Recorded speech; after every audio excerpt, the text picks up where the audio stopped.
రేవంత్ రెడ్డి సర్కార్ అసంబద్ధ విధానాలతో రాష్ట్రంలో రియల్ ఎస్టేట్ రంగం కుదిరైంది. హైడ్రా ఎఫెక్ట్తో రియల్ ఎస్టేట్ నిర్మాణ రంగం తీవ్రంగా ప్రభావితమైంది. బీఆర్ఎస్ ప్రభుత్వ హయాంలో అనేక ఐటీ కంపెనీలు, ఇతర పరిశ్రమలు పెద్ద ఎత్తున రావడంతో రాష్ట్రంలోనే రియల్ ఎస్టేట్ రంగం దూసుకుపోతుంది. 2 ఏళ్ల క్రితం రాష్ట్రంలో కాంగ్రెస్ ప్రభుత్వం ఏర్పడిన తర్వాత రియల్ ఎస్టేట్ రంగం ఒక్కసారిగా కుప్పకూలింది.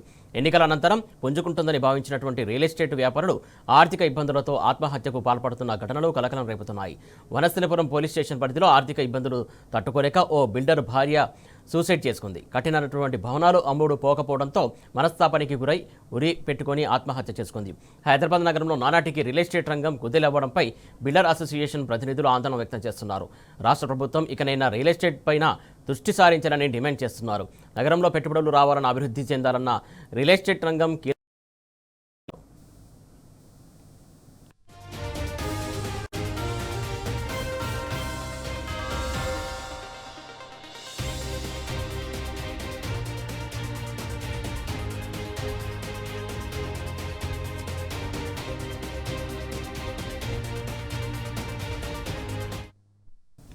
ఇటు హైదరాబాద్లో రియల్ ఎస్టేట్ రంగం మొత్తానికి ఇంకా కుదేలవుతున్నటువంటి సిచ్యువేషన్ కనబడుతుంది. అలాగే దీనికి సంబంధించి ఏదైతే రియల్ ఎస్టేట్ సంబంధించినటువంటి వ్యాపారులకు సంబంధించి ఏదైతే ఒకరు వనస్థలిపురం పోలీస్ స్టేషన్ పరిధిలో రియల్ ఎస్టేట్ సరిగా నడవక ఒకరు సూసైడ్ అటెంప్ట్ చేసినట్టు తెలిసింది. దీనికి సంబంధించి తాజా అప్డేట్స్ మా కరెస్పాండెంట్ రంజిత్ అందిస్తారు. రంజిత్, చెప్పండి, మొత్తానికి వనస్థలిపురం పోలీస్ స్టేషన్ పరిధిలో రియల్ ఎస్టేట్ రంగం పుంజుకోకపోవడంతో ఆర్థిక ఇబ్బందులతోటి ఒకరు సూసైడ్ చేసుకున్నట్టు తెలిసింది. దీనికి సంబంధించి డీటెయిల్స్ ఏంటి? సురేష్, రేవంత్ రెడ్డి సర్కార్ అసంబద్ధత విధానాలతో రాష్ట్రంలో రియల్ ఎస్టేట్ రంగం అనేది కూడా మొత్తం కుదేలైన పరిస్థితి కనబడుతుంది. రియల్ ఎస్టేట్ రంగంలో ముఖ్యంగా చూసుకుంటే హైడ్రా ఎఫెక్ట్లతో పాటు నిర్మాణ రంగంలో ప్రభుత్వ పాలసీ ప్రకటించడంతో రియల్ ఎస్టేట్ నిర్మాణ రంగం కూడా తీవ్రంగా ప్రభావితం చేస్తుంది.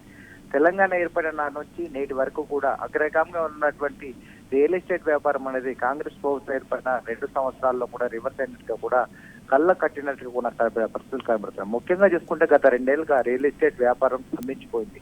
బీఆర్ఎస్ ప్రభుత్వ హయాంలో ప్రతి జిల్లాకు అనేక ఐటీ కంపెనీలు, ఇతర పరిశ్రమలు పెద్ద ఎత్తున రావడంతో రాష్ట్రంలోనే రియల్ ఎస్టేట్ రంగంలో ప్రతి జిల్లాకు కూడా ఒక గుర్తింపు అనేది ఉండేది. 2 ఏళ్లలో కాంగ్రెస్ ప్రభుత్వం ఏర్పడిన తర్వాత రియల్ ఎస్టేట్ రంగం ఒక్కసారిగా కూలిపోవడం, ఎన్నికల తర్వాత పుంజుకుంటుందనే ఒక ఆశాభావం వ్యక్తం చేసిన పరిస్థితులు కూడా పెద్ద ఎత్తుగా ఉండడంతో దానికి సంబంధించినటువంటి భూములు ఎక్కడ పడితే అక్కడ కొని వాళ్ళకి సంబంధించిన ఆస్తులను కూడా అమ్మేసుకొని వాళ్ళు హైదరాబాద్ నగరంలో భూములు కొనుక్కుంటే అభివృద్ధి చెందాలని ఒక ఆశతో కొనుక్కున్న పరిస్థితి. కానీ గత 2 ఏళ్ళుగా రియల్ ఎస్టేట్ వ్యాపారం కుదేలు పడడం, దాంతో పాటుగా బిల్డర్లు కట్టిన భవనాలు కొనుగోదారులు లేక పూర్తిగా స్తంభించిపోయింది. కొనేవారు లేక, అమ్మకాలు జరగక రియల్ ఎస్టేట్ కార్యకలాపాలకు మూతపడే పరిస్థితి వచ్చింది. గత బీఆర్ఎస్ ప్రభుత్వంలో ఫ్లాట్లు, బిల్డింగ్లు విక్రమాలతో పాటుగా సుమారు 100 కోట్ల వరకు పైగా కూడా జేహెచ్ఎంసీ కి ఆదాయం వచ్చేది. కానీ ప్రస్తుతం ఆదాయం అనేది గణనీయంగా తగ్గిపోవడంతో పాటుగా అధికారులు క్లియర్ గా చెప్తున్నారు. గతంలో చూసినట్లయితే దానికి సంబంధించిన ట్యాక్సులు కావచ్చు, దానికి సంబంధించినటువంటి రిజిస్ట్రేషన్ సంబంధించిన ప్రక్రియలు కూడా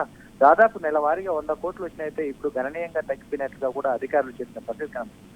ముఖ్యంగా చెప్పాలంటే రియల్ ఎస్టేట్ రంగం పుంజుకునే అవకాశాలు కూడా కల్పించకపోవడంతో ఈ రంగాన్ని నమ్ముకున్న వాళ్ళందరూ కూడా బోర్ల బొక్కన పడ్డ పరిస్థితి ఉంది. ముఖ్యంగా చూసుకున్నట్లయితే వనస్థలిపురం పోలీస్ స్టేషన్ పరిధిలోనే ఒక బిల్డర్, అతనికి సంబంధించిన డబ్బులు కావచ్చు, దాంతో పాటుగా ఆయన వాళ్ళ యొక్క రిలేషన్ తో పాటుగా వచ్చేసి కొన్ని బ్యాంకులలో ప్రైవేట్ ఫైనాన్స్ తీసుకొని కూడా భవన నిర్మాణాలు చేపట్టేసి బిల్డింగ్ కట్టిన పరిస్థితి. అలాంటి బిల్డింగ్ కట్టిన అతను అమ్మడానికి ఆ బిల్డింగ్లు పెడితే అది కొనేవారు లేక, దానికి రిజిస్ట్రేషన్ లేక గగ్గోలు పెట్టడంతో ఒకవైపు అప్పుల వాళ్ళు రావడంతో ఏమి చెప్పలేక బయటికి అతన్ని రోదని వినించలేక ఇంటికి వచ్చిన వాళ్ళకి సమాధానం చెప్పకపోవడంతో అతని భార్య తన భర్త వచ్చేసి ప్రతిరోజు ఇంటికి వస్తుంటే వాళ్ళందరితో కూడా మదన పడుతున్నాడని ఒక భయంతో ఉరేసుకొని చనిపోయిన సందర్భం ఉంది. దాంతో పాటుగా ఉంది. ఈ విధంగా చూసుకున్నట్లయితే దాదాపు హైదరాబాద్ నగరంలో కాంగ్రెస్ పార్టీ ప్రభుత్వం వచ్చిన తర్వాత రేవంత్ రెడ్డి పాలన అనేది చెప్పడానికి మాత్రం మాటల్లో మాత్రం కోటలు దాటుతున్నాయి, చేతులు మాత్రం కూడా గడప దాటని పరిస్థితి ఉంది రేవంత్ రెడ్డి. ఎక్కడ చూసినా అయోమయం, అగమ్య గోచరం. హరికృష్ణ అనే వ్యక్తి 2 సంవత్సరాలుగా బిల్డింగ్ లోని ఫ్లాట్లు అమ్ముడుపోవడంతో బయటికి వెళ్లి వాళ్ళకు సమాధానం చెప్పకపోవడంతో ఇట్లా మదనపడుతూ కూర్చుంటే అతని యొక్క భార్య అతని మీద ప్రేమతో, దాంతో పాటుగా అప్పుల వాళ్ళ ఇంటికి వస్తున్నాడే బాధతో కూడా ఉరేసుకొని చనిపోతే దాని ఈస్ట్ జోన్ కు సంబంధించిన బిల్డర్లందరూ కూడా దానికి సంతాపం వ్యక్తం చేసి ఇకనైనా ప్రభుత్వం కళ్ళు తెచ్చుకోండి, కానీ బయటికి గంభీరంగా మాత్రం కాంగ్రెస్ పార్టీ ప్రభుత్వం రియల్ ఎస్టేట్ అనేది పుంజుకుంది, దేశంలోనే అగ్రగామి నిలిచిందని చెప్పేసి గ్లోబల్ సమ్మిట్ లాంటి కార్యక్రమాల్లో ఇతర దేశాల నుంచి కాకుండా ఓన్లీ న్యూమరికల్లా లక్షల కోట్ల రూపాయలు పెట్టుబడులు వచ్చాయని చెప్తున్నాడు. కానీ తీరా చూసినట్లయితే హైదరాబాద్ అభివృద్ధితో పాటుగా తెలంగాణ రాష్ట్రం అగ్రగామి నుంచి వచ్చేసి అట్టడుగు స్థానానికి ఉన్నదంటే దానికి కారణం ఏకైక కారణం రేవంత్ రెడ్డి అని కూడా తొల్లి పెట్టిన పరిస్థితి. ఇకనైనా కూడా కాంగ్రెస్ ప్రభుత్వం పుణ్యాన వచ్చేసి ఏదైతే అభివృద్ధి చెందిందంటే హైదరాబాద్ లో ఒకవైపు సాఫ్ట్వేర్ కంపెనీలు, మరోవైపు పరిశ్రమలు, ఇవి రెండు అభివృద్ధి అవుతుంటే ఆ రియల్ ఎస్టేట్ రంగంలోని దాదాపు ఊర్లలో ఉన్నటువంటి ఆస్తులను అమ్ముకొని వచ్చి హైదరాబాద్ అది చుట్టు ప్రాంతాల్లో కూడా గజాలలో కావచ్చు, దాంతో పాటు ఎకరాలలో కొన్న భూములకి ఆ రోజున కొనుక్కున్నట్లయితే కోట్ల రూపాయలు అయితే అవి ఈ రోజు లక్షలలో పడిపోవడంతో ఇటు అమ్మలేని పరిస్థితి, అటు కొనలేని పరిస్థితిలో అగమ్య గోచరంగా ఉన్నటువంటి ఆర్థిక ఇబ్బందులు పడుతున్నటువంటి వ్యాపారస్తులు కావచ్చు, రియల్టర్లు కావచ్చు, దాదాపు ఇంట్లో ఉన్న బంగారాలు తాకట్టు పెట్టేసి ఫైనాన్సులు తీసుకొచ్చి, అంటే సంవత్సర కాలంలో ఒక బిల్డింగ్ కు కట్టుబడి కడితే దాన్ని ఒక 6 నెలలకు అమ్ముకుంటే 1.5 సంవత్సరంలో ₹1 పెడితే ₹1 డబ్బు వస్తుందని ఆశతోని బిల్డింగ్ నిర్మించుకుంటే దాన్ని కొనడానికి దిక్కు లేకపోవడం, రిజిస్ట్రేషన్ కంపెనీకి వెళ్తే రిజిస్ట్రేషన్లు చేయకపోవడం, ట్యాక్సీలు కట్టించుకోవడం మాత్రం ఎక్కడ కూడా తగ్గట్లేదు. కానీ ప్రజల్ని మాత్రం నటి విరగొట్టిన పరిస్థితి అనేది రేవంత్ రెడ్డి సర్కార్ చేస్తుంది. కాబట్టి ఇకనైనా కళ్ళు తెచ్చుకొని రియల్టర్లు కావచ్చు, వ్యాపారవేత్తలు కావచ్చు, వాళ్ళందరూ నమ్ముకునే ఒకే ఒక వ్యాపారం రియల్ ఎస్టేట్ వ్యాపారం. దాంతో పాటుగా భవన నిర్మాణ కార్యక్రమాలు కావచ్చు, వాళ్ళందరూ లక్షల మంది, దాదాపు 17 లక్షల మంది హైదరాబాద్ నగరంలో ఈ రియల్ ఎస్టేట్ కు అనుగుణంగా